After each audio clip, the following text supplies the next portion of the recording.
తెరచాటుండి ఎందుకు పవన్ కళ్యాణ్ గారికి సపోర్ట్ చేయట్లేదు అంటా ఉన్నాను. ఎందుకు చెయ్యాలి అని నేను అడుగుతా ఉన్నాను. ఎందుకు చేయాలి? నేను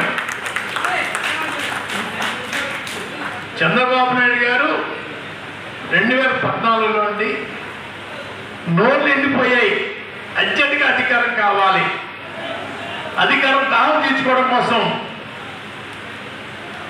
మేనిఫెస్టోలోనూ ప్రతి సభలోనూ కాపులు దళితులు పోగొట్టుకున్న రిజర్వేషన్ని ఇస్తాను అని చెప్పి మోసగించితే నన్ను రాజకీయంగా అడ్డుకోవడం నన్ను మన పెద్దలు అడగాలని చెప్పి రోడ్డుపై లాగారన్నయ్యా. వారిచ్చిన హామీని అడిగితే కోపం వచ్చి చేయరాని పరాభవం, చేయరాని అవమానాలు చేశారన్నయ్యా. వారు కష్టపడి చేశారు. నేనేమి వాళ్ళ అధికారం ఆ పీట కోసం వారు పోట్లు పడ్డారు.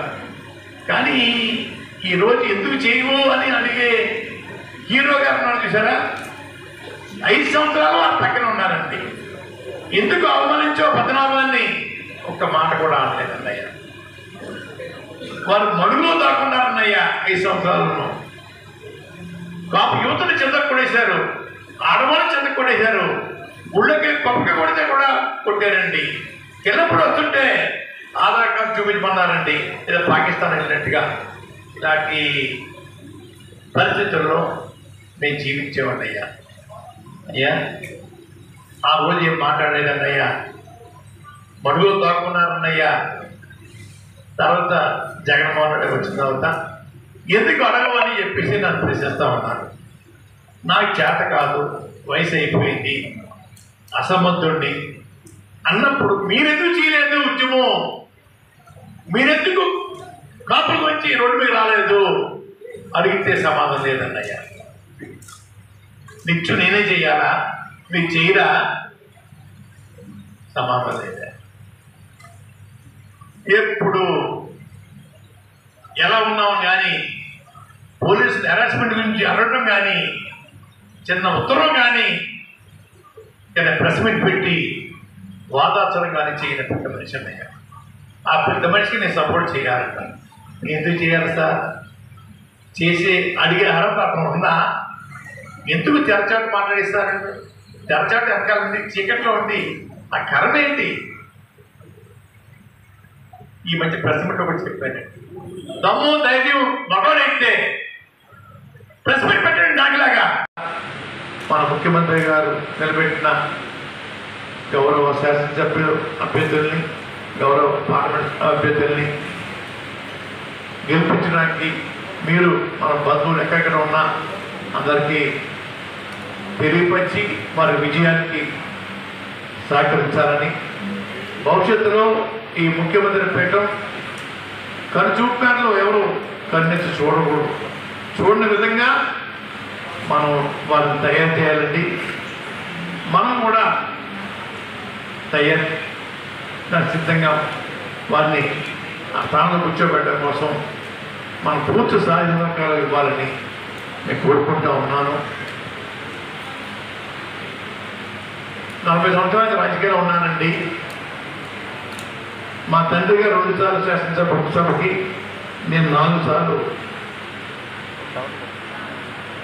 అసెంబ్లీకి, 6 సార్లు మమ్మల్ని పూర్వం పచ్చపాటి నియోజకవర్గ ప్రజలు ఎన్నుకున్నారన్నయ్యా.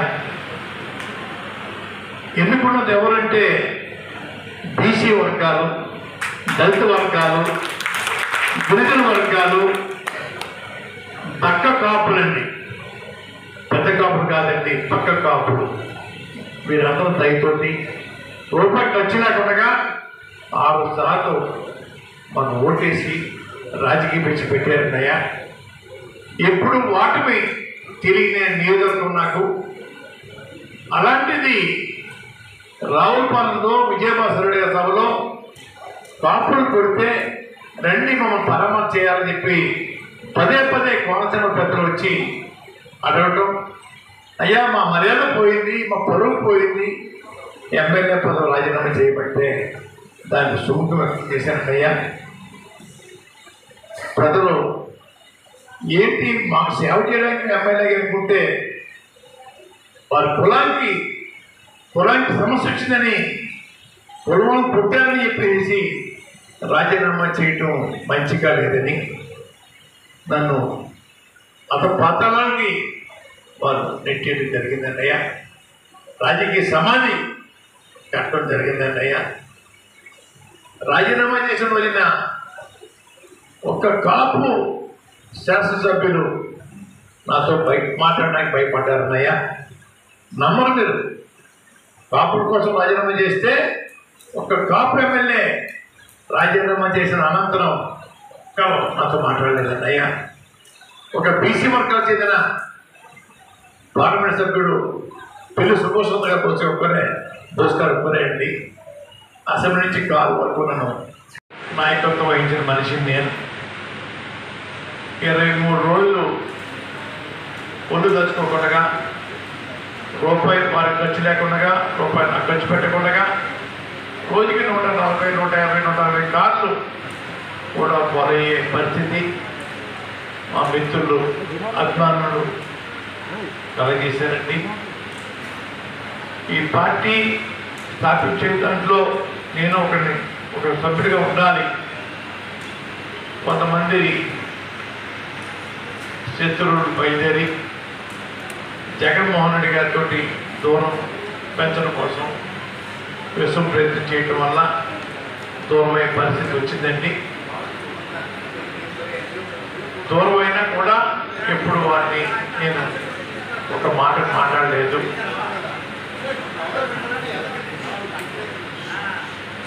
ఈ మధ్య మిథున్ రెడ్డి గారిని, కాకినాడ ఎమ్మెల్యే చంద్రశేఖర్ రెడ్డి గారిని, కాకినాడ ఎంపీ గీత గారిని, కన్నబాబు గారిని ఒక పెద్దలు పంపించి పార్టీలోకి ఆహ్వానించడం అదృష్టంగా భావించి మార్చి 15వ తారీఖున పార్టీలోకి ప్రవేశించానండి. ఏంటి మీకేం నా కొడుకు కానీ, నాకు కానీ, ఎంపీ కానీ, ఎమ్మెల్యే కానీ సీట్లు వద్దన్నయ్యా. తమరు భగవంతు దయ వల్ల, ప్రజల దయ వల్ల ముఖ్యమంత్రిగా మన వచ్చిన తర్వాత మీ అవకాశం బట్టి అప్పుడు ప్రజలకు సేవ చేసే అవకాశాన్ని నాకు ఇద్దరు. కానీ ఇప్పుడు నేను కోరుకోవడం వల్ల చాలా ఇబ్బందులు మీకు కలిగించడం అవుతాను. ఎటువంటి పదవి వద్దన్నయ్యా. ఆల్రెడీ తమ పదవులు అందరికీ అనౌన్స్ చేశారు. ఎమ్మెల్యే పదవులు, ఎంపీ పదవులు వారిని ఖాళీ చేయించి నేను పుచ్చుకోవడం వల్ల నాతోటే పోదండి. ఈ 23 జిల్లాల్లోని ఈ పూర్వం 13 జిల్లాల్లో చాలామంది మిత్రులు ఉన్నారండి. ఉద్యమ సందర్భంగా అందరూ కూడా ఒత్తిడి చేసి మిమ్మల్ని ఇబ్బంది పెట్టే అవకాశం ఉంటుంది. అది అవకాశం గౌరవనీయులు మిత్రులు కొట్టి దక్షిణ గారికి, జిల్లా కాపు సంఘ అధ్యక్షులు చిన్నమరాయుడు గారికి, వేదిక మీద ఉన్న గౌరవ పెద్దలకి ఆలోచించండియ్యా. ఈ మధ్య చంద్రబాబు నాయుడు గారు మాట్లాడుతుంటే ఆ రోజు నోరు ఎండిపోయినా చూసారా, ఈరోజు కూడా నోరు ఎండిపోయి అర్జెంటుగా పదవిలో కూర్చోవాల. పదవి ఆకలి అయ్యా. జగన్మోహన్ రెడ్డి గారు ప్రవేశపెట్టిన సంక్షేమ పథకాలు పకడ్బందీగా అమలు చేయడం కోసం నాకు అధికారం ఇవ్వండి, నన్ను ముఖ్యమంత్రి చేయమని అడుగుకుంటాడు. వారు పెట్టిన పథకాలు ఈయన అమలు చేయడం ఏంటంటే ఈ పనేంటి, ఈ పనేంటయ్యా. నేను 10 పథకాలు పెట్టాను. జగన్మోహన్ రెడ్డి గారి పథకాలతో పాటు నాకు 10 పథకాలు ఉన్నాయి. చెప్పాలండి, సంతోషిద్దాం, హ్యాపీగా రిసీవ్ చేసుకుందాం. జగన్మోహన్ రెడ్డి గారు పెట్టిన పథకాలు పక్కాగా అమలు చేస్తారు. చెప్పడం కూడా సిగ్గుపట్టలేదు సార్. అయినా ఎన్నాళ్ళు సిగ్గుపడతా ఉన్నాం. ఆఖరిగా ఒక మాట చెప్తా ఉన్నానండి. గూడూరులోనే చంద్రబాబు నాయుడు గారు వారు సమావేశం పెట్టి మన ముఖ్యమంత్రి గారిని ఎలా తిట్టారో చూశాను. పీక్ కాల్ వేసి గోలు తొక్కేస్తారండి.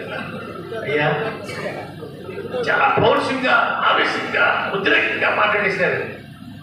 అయ్యా పవన్ కళ్యాణ్ గారు ఈ కోపాలు, ఉద్రేకాలు, పౌరుషాలు ఆ రోజు తమని హైదరాబాద్లో అవమానించినప్పుడు ఏమైపోయాయి అడుగుతా ఉన్నా. ఏమైపోయాయి? అవమానించిన వారింటికి తిన్నాకెళ్తారా? ఓహో ఏమి రాజకీయం అండి, ఏం నటనండి. సినిమాలు నటించండి, రాజకీయాలు నటించకండి. పవన్ గారు రాజకీయాల్లో నటించి యువతను పాటు చేయకండి, ప్రజలు పాటు చేయకండి. బాబయ్య మీకు నమస్కారం పెడతా ఉన్నాను. రాజకీయాల్లో ఎన్నో సంవత్సరాలు ఉన్నామండి. రోజు ప్రజలు సేవ చేసినా కూడా దిక్కు ఉండదు మాకు. మీరు ఎప్పుడో 5 చూసేసి 6 సంవత్సరం వచ్చేసి సేవ చేస్తారా? అంటే ఏంటో ప్రజల పరిస్థితులు ఏంటో అయ్యా తెలుసుకోకుండా ఈ అవ్వాల్సి ఉందన్నయ్యా. ఓకే అన్నట్లేదన్నయ్యా. 2014, 2019, 2024 మీ రోహం ఏంటో తెలియట్లేదన్నయ్యా. చంద్రబాబు నాయుడు ఎస్టేట్లో జగన్ మీద పోస్ట్ ఇచ్చారని మనం చెప్పారండి. దాన్ని మనం కొత్తగా మార్కెటింగ్ మేనేజ్ పోస్ట్ కూడా యాడ్ చేశారు. కొత్తగా పడేయడం కోసం మార్కెటింగ్ మేనేజ్ పోస్ట్ కూడా, రెండో పోస్ట్ కూడా ఇచ్చేసి జగన్ మీద మార్కెటింగ్ మేనేజ్ ఇచ్చేసారు. అయ్యా ఇది మన ఎమ్మెల్యే కోసం. అయ్యా మా పిఠాపురం చెప్తుంటారు ఆయన 1,00,000 ఓట్లు మెజార్టీ కాదండి, 3 లక్షల ఓట్లు గెలుస్తారంట. ఏ ఒక్కొక్కరికి ₹1,00,000 ఎప్పుడు జగన్మోహన్ రెడ్డి ఇచ్చేస్తారంటండి. ఈ పిఠాపురం మాట్లాడుతున్నా అమ్ముడైపోయి మనిషి 20 సీట్లు అంటండి. అయ్యా 20 సీట్లతో ముఖ్యమంత్రి అని చెప్పేసి మాట్లాడుతూ ఉన్నారు. ఏంటి అర్థం అవట్లేదు. లోకేష్ బాబు గారు పాదయాత్ర చేయించారు చంద్రబాబు నాయుడు గారు వారి కుమారుడు కోసం. దేనికోసం? ముఖ్యమంత్రి చేసుకోవడం కోసం. నాకు పవన్ కళ్యాణ్ గారు ముఖ్యమంత్రి చేయడం కోసం పాదయాత్ర చేయలేదండి. అయ్యా వారి కుమారుడు కోసం చేసుకున్నారండి. వారి కోసం చేయించారండి. అయ్యా కానీ పవన్ కళ్యాణ్ గారు ముఖ్యమంత్రి అవడం నాకు ఇష్టం లేదంటే ఇష్టం లేదని చెప్పి ఏంటి అర్థం అవుతా మాట. 80 సీట్లు తీసుకోవాల్సిన వాడు 20 సీట్లు 22 సీట్లు అంటాడు. ఆ 20 కూడా త్యాగ చేస్తే కాపు యువత బాగుంటారని కూడా నేను సలహా ఇస్తా ఉన్నాను. కాపు యువత జీవితాలతో ఆడుకోకండి. పవన్ కళ్యాణ్ గారు 20 సంవత్సరాల పిల్లలు నాశనైపోతున్నారు, పాడైపోతున్నారు. దయచేసి ఆలోచించండి. పార్టీని ప్యాక్ చేసుకోండి. మీ షూటింగ్కి వెళ్ళిపోండి. మీ షూటింగ్ కోసం ఎమ్మెల్యే పదవి కావాలా? అంటే ప్రజా సేవ చేయడం కోసం కాదండి, వారు షూటింగ్ చేయడం కోసం ఎమ్మెల్యే పదవి కావాలంట. ప్రజాసేవ అనే మాటే వారు నోట రావట్లేదండి. ఇప్పటికైనా ఆలోచించండి. ఇంకా టైం ఉంది. అది కూడా చంద్రబాబు నాయుడు త్యాగం చేసేసి పార్టీని బ్యాక్ చేసేసి మీ షూటింగ్కి వెళ్ళిపోతే బాగుంటుందని యువతను పాడవకుండా ఉంటారు. యువత వల్ల తల్లిదండ్రులు తగ్గించుకుంటున్నారు. ఆ తిరుగుకి ఏంటి మా పరిస్థితి అని చెప్పేసి బెంగపడతా ఉన్నారు. రెండవదండి, నన్ను అవమానించిన చంద్రబాబు నాయుడు గారు తోటి వారు స్నేహం చేయొచ్చంటే, స్నేహం చేస్తే నేను కూడా వచ్చేయాలంట. అది ఎంతవరకు న్యాయమే సార్? నాకు చంద్రబాబు సంబంధం ఏంటండి? మీరు 70, 80, 100 సీట్లు పోటీ చేస్తే వాటి కోసం సార్ నన్ను అడగాలి. నాకు బద్ధశత్రువైన చంద్రబాబు నాయుడు గారికి సేవ చేయడం కోసం నన్ను బూతులు తీర్చేస్తా ఉన్నానండి. చేస్తాను. ఆయన గొడవ నేను తేలేదు, నా గొడవ ఆయన తేలేదండి. కాకినాడలో విశ్వరూపం చూపించేసి నన్ను రకరకాల బూతులు తెస్తే నేను 2 దఫాలు ఉత్తరం రాశాను. రాస్తే వాళ్ళు ఇచ్చిన బహుమానం మొదగా పద్మనాభం కొడుకు చచ్చిపోయాడంట, శవాన్ని చూడడానికి వెళ్ళండి. మొదగా పద్మనాభం భార్య చచ్చిపోయిందంట, శవాన్ని చూడడానికి వెళ్ళండి. మొదగా పద్మనాభానికి వ్యాపారం చేసి అమ్మవారికి బలిస్తున్నాం రండి అని ఇటువంటి కౌళ్ళు పెట్టించారన్నయ్య. అయినా కూడా నేను దిగమిక్కున్నానండి. మధ్యలోకి పంపించారని పెద్ద మనిషి వస్తాను కింద కూడా అని చెప్పి జనవరి 2వ వారంలో కౌరు వచ్చిందన్నయ్య. వచ్చే జనవరి 20 వస్తాను లేదా అయోధ్యలో వచ్చిన వస్తానని చెప్పేసి నాకు కౌరు పంపించారండి. స్వచ్ఛమైన మనుషులు, ప్రజలు మాత్రం అవినీతి పనులు, అమ్ముడైపోయే మనుషులు. ఇంకోటి అన్నయ్య, ఎమ్మెల్యే అయితే ఇల్లు కట్టిస్తాను, ఇళ్ల తాళ ఇస్తాను, సిమెంట్ రోడ్డు ఇస్తాను, బడి కట్టిస్తాను కూడా చెప్పాలా. స్వచ్ఛమైన నీరు ఇస్తాను చెప్పాలా. మీరు చెప్పట్లేదన్నయ్య. స్వచ్ఛమైన సారా, నీ అధికారం వస్తే స్వచ్ఛమైన సారా మీకు అందుబాటు చేస్తా అని చెప్పేసి చెప్పడం అయ్యా ఎలా ఉందో అర్థం చేసుకోండి అయ్యా. అబద్ధాలు చెప్పడం లేదు. అసలు కొట్టచ్చినగా రావా అవకాశం అండి. వీరి మీద పోటీ చేయడానికి తయారయ్యాడండి ఆయన. ఇప్పుడు నెంబర్ 1 సీట్ అని, పిఠాపు 2వ సీట్ అని వారి ఆలోచన ఉందండి. ఇప్పుడు నిలబడ్డ వ్యక్తి త్యాగాలు చేయడం సిద్ధంగా లేవు సుమా, వచ్చే కారు చేంజ్ చేస్తాను అని అనటం వల్ల అయ్యా మళ్ళీ బీపాల్ వారికి ఇచ్చారన్నయ్య. లేకపోతే వారే వచ్చే పోటీకి ఖచ్చితంగా పేరు రాష్ట్ర వ్యాప్తంగా, ఇప్పటికే రాష్ట్ర వ్యాప్తంగా పేరు ఉందండి.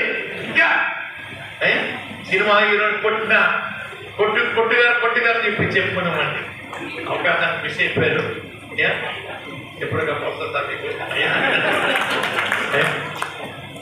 ఎంతో ప్రేమతో ఈ సమావేశం ఇచ్చిన గౌరవ పెద్దల మంత్రి గారికి, మా చెల్లిమల్ రెడ్డి గారికి, వేదిక పెద్దలందరికీ శిరస్సు వచ్చి మరొకసారి అవకాశం చెప్పుకుంటూ జగన్మోహన్ రెడ్డి గారిని మళ్ళీ ముఖ్యమంత్రిగా కూర్చోబెట్టడం కోసం అక్కలు, అమ్మలు, తమ్ముళ్ళు, చెల్లెలకు చెప్పాలని, బంధువులు కూడా మెసేజ్ పంపాలని కోరుకుంటూ సార్.